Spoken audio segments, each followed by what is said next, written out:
Naming your podcast can be really stressful. You're staring at a blank screen because you want to pick the perfect name, but you also know you just need to pick something so you can get started. Overthinking your podcast name is one of the 5 mistakes people make when naming their show. And in this video, I'm going to cover each of those mistakes so you don't make them. I'll also give you 3 principles for creating a name that will stand out and attract new listeners. Now, you're welcome to take notes, but you really don't have to. At the end of this video, I'm going to give you a checklist that you can follow, as well as an AI prompt that you can use to brainstorm ideas on your own. So let's kick this off with mistake number 1, and that is naming the podcast after yourself. And that might be odd because it sounds like a good idea, right? We've got The Ramsey Show, Oprah's Book Club, Conan O'Brien Needs a Friend, and hundreds of other examples. But these people are celebrities. Oprah had the world's #1 show. Ramsey had been on the radio for 20 years. And Conan had his own late-night talk show. It's different, it's special. So unless you're already a celebrity, you probably shouldn't name your podcast after yourself. Instead, the name should tell people what the show is about. It should be something descriptive that relates to the key subject of the podcast. So as an example, I probably wouldn't do the Kelvin Krupiak Show, as much as I like the sound of it. I would probably do something like Effortless Style for Everyday Men, because I want people to see the name and immediately know what my podcast is about. Mistake number 2 is picking a name that's a bit too creative or abstract.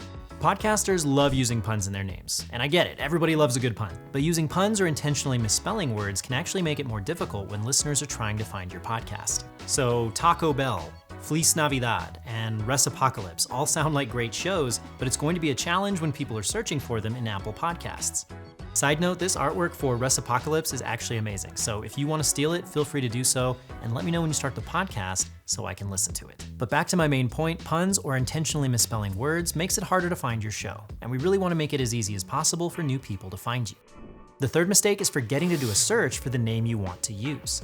You should always Google your podcast name to make sure somebody else isn't already using it.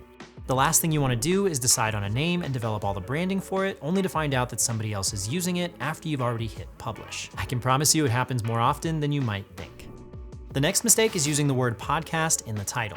Your audience already knows they're listening to a podcast, so repeating it in the name just wastes a prime opportunity to stand out and communicate your show's theme or style. It's also going to dilute your brand and make your show less memorable than one with a unique title. Calling your show the Tech Report Podcast sounds less engaging and a little more generic, but Tech Trends Unleashed, that sounds more exciting. The 5th and final mistake is overthinking your podcast name so much that it keeps you from publishing any episodes. The name is important, no doubt about it, but it shouldn't also be the reason that you're not starting your podcast. And you can always change your podcast name after going live. Just go to the podcast info tab in Buzzsprout, make the change, and we'll take care of updating it for you in Apple Podcasts, Spotify, and everywhere else. Just know you're not stuck with the first name you land on. You can always rebrand your podcast later. We've actually done this here at Buzzsprout. We used to have a show called 5 Minute Mondays that we rebranded as Podcast Q&A to make it more descriptive. Now that you know the most common naming mistakes, we want to give you 3 principles that will help you create a podcast name that will stand out and attract new listeners. The first principle is brainstorming. Brainstorming allows you to be creative, and it always results in tons of different ideas. It can also help you land on a name that will resonate with your audience. Now you can brainstorm on your own, collaborate with friends, or use ChatGPT to explore ideas. And we actually created a custom GPT that will help you do just that. We have questions right here to help you get started, like what keywords are associated with your podcast and what's the style and tone. So let's say I want to start a podcast about beekeeping. Here's what I might say. I want to start a podcast about beekeeping where I'll give people insights they can use if they're brand new to the hobby. I'll also interview experienced beekeeping experts and talk about any challenges they faced as they started their own beekeeping journey. And just like that, you have 30 great ideas for names. The AI will also give you its top 3 choices from the list, and it will even search to see if any of those names are already being used.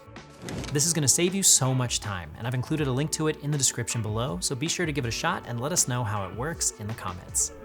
Next, use keywords that are related to your topic whenever possible. Anytime you can do anything to positively impact your discoverability on Google, you should definitely do it. Sticking with that beekeeping example from earlier, you could title your podcast How to Start Beekeeping, because you really want to show up as a resource for that type of search. This also relates to the second mistake we covered earlier in the video that relates to puns or intentionally misspelled words. It's more difficult to show up for specific keywords that can grow your audience if you're not using the correct spelling in your podcast name or episode titles.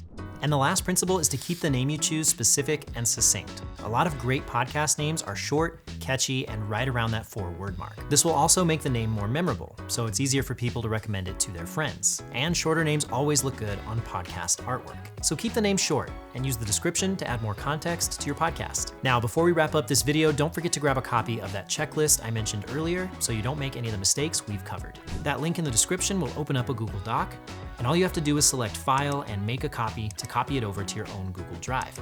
And there you have it. Hopefully you found this video helpful. If you're looking for more information on this topic, we do have a blog post you can check out. I'll have a link to it right down below in the video description, along with all the different resources we've covered in this video. Thank you so much for watching, and as always, keep podcasting.